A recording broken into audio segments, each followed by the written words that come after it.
Kedudukan tembakau bagi petani di antara komoditi pertanian lainnya mungkin bukan yang paling menguntungkan. Tapi tembakau selalu menjadi komoditi yang paling diandalkan di wilayah-wilayah di mana tembakau ditanam. Sebelum melanjutkan video ini terlebih dahulu kami menyarankan Anda untuk mensubscribe channel ini untuk mendukung kami untuk terus berkarya di dunia pertanian dan jangan lupa like lalu berikan komentar positif Anda. Keterampilan bercocok tanam tembakau menjadi kunci harga jual tembakau. Secara garis besar, tahapan bertanam tembakau adalah sebagai berikut. 1. Persiapan lahan. Pada tahap ini tanah dibersihkan dari rumput atau jerami.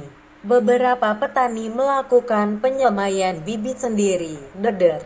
Namun, kebanyakan petani membeli bibit yang telah disemai atau memperoleh dari proyek. 2. Pengolahan lahan. Lahan untuk tembakau disiapkan dengan cara dicangkul kurang lebih 2 minggu. Tergantung luas lahan dan jumlah tenaga kerja yang digunakan. 3. Pembuatan guludan. Lahan yang telah diolah tersebut dibuat lubang-lubang, koak, untuk penempatan dan tumbuhnya bibit tembakau dengan jarak tertentu. Sebagian petani juga memberikan pupuk kandang pada lubang-lubang tersebut untuk menyuburkan tanahnya.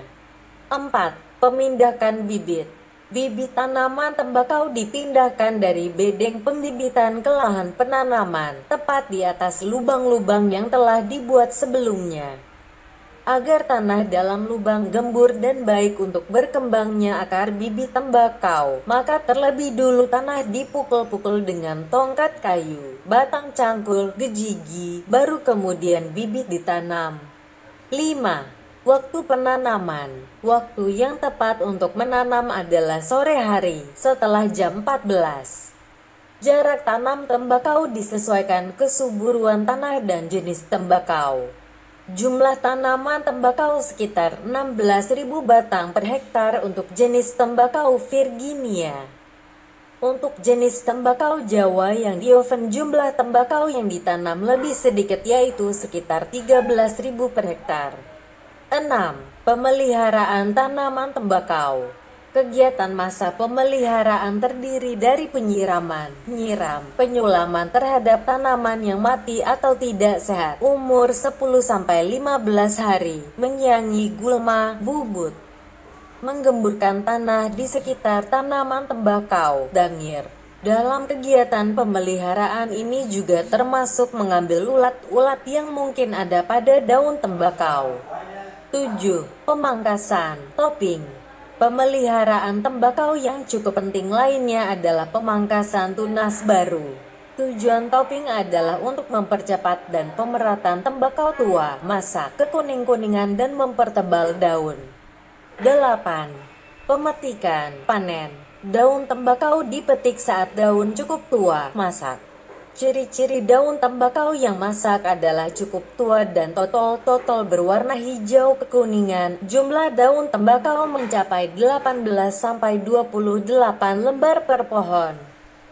Tiap tingkatan daun tembakau mempunyai kualitas tersendiri. 9. Pengolahan hasil. Pola penanganan daun tembakau pasca panen dilakukan dengan 2 cara.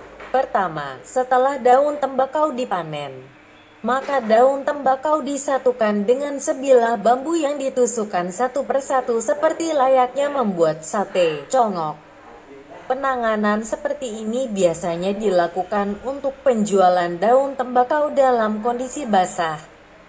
Daun tembakau yang sudah dicongok dimaksudkan agar mudah dilakukan proses pengeringan dalam oven atau omprong.